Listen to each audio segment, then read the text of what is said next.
Good morning. Welcome to Third Friday, the Arvada Chamber of Commerce Legislative Breakfast. We're really happy to see you all this morning. Let's start off with announcements by the Chamber of Commerce. Aaron Edwards, current chairman of the Chamber, please come up to the podium. Good morning, all. Thank you for attending today's event. Wanted to just share a couple things as we're closing up 2009. The Arvada Chamber of Commerce has just had an absolutely stellar year this year. It's just been phenomenal. Our membership retention numbers are higher than they've ever been in the 5 years that I've been tracking them. Our new membership is just incredible. We're going to close year to date. We have a net increase of 150 members in this chamber. Yeah.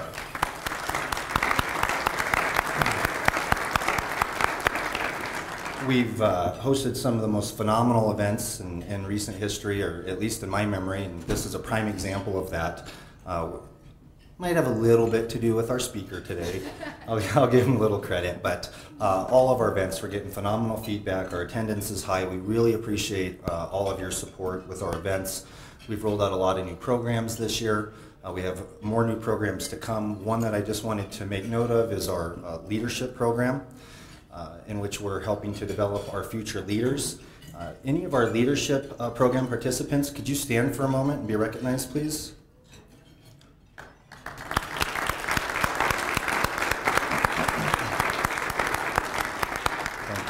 This is quite a commitment. This is a 9-month commitment. This is our inaugural class. We filled it, and we actually have a waiting list for next year. And so if it's something that you think you might be interested in, you should get with Dot.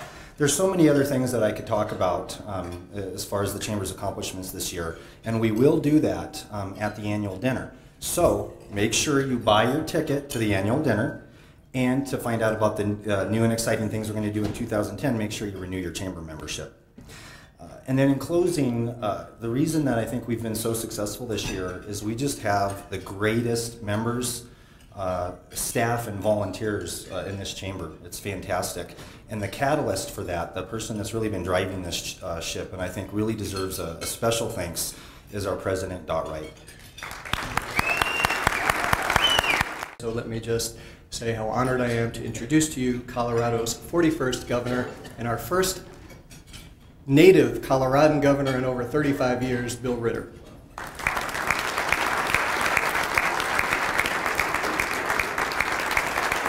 Thank you.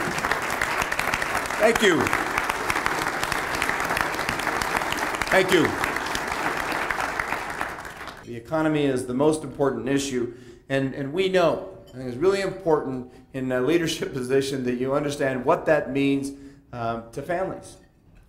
What it means to small businesses, you know, that must struggle, that really have to change their daily life, that change the operations in their daily life, small businesses that have to make corrections just to navigate this.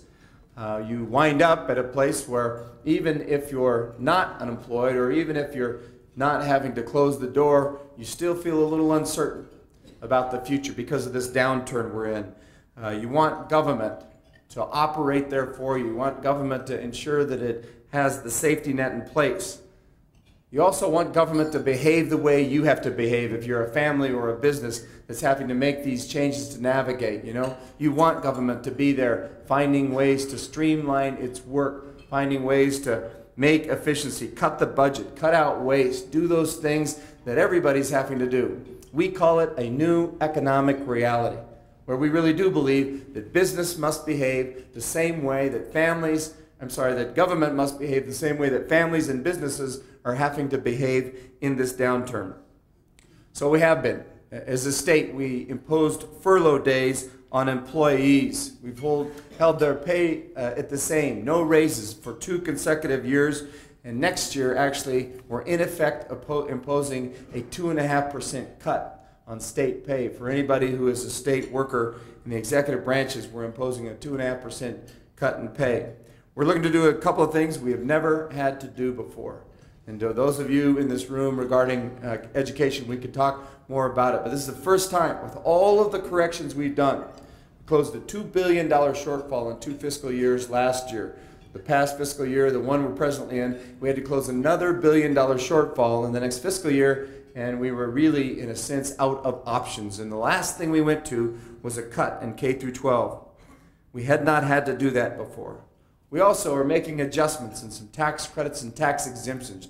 There are 13 of those involved. We went through those very carefully, and we looked at the ones that we believed we could impact without losing our competitive edge as a state to come back out of this. So there's this balance that we struck in doing some things we haven't had to do before, the K through 12 cut, but also the removal of some tax exemptions and tax credits. They're tough decisions, and they're decisions that we know are not politically popular, but they're necessary in order for us to get through this. And that's, again, the test of leaders, people who understand the need to do things that may not be politically popular, even in an election year, do things that are not politically popular, but the necessary things because they strike the balance. We are asking everyone to share in this burden, to share in solutions, so we can come through quickly, come through stronger,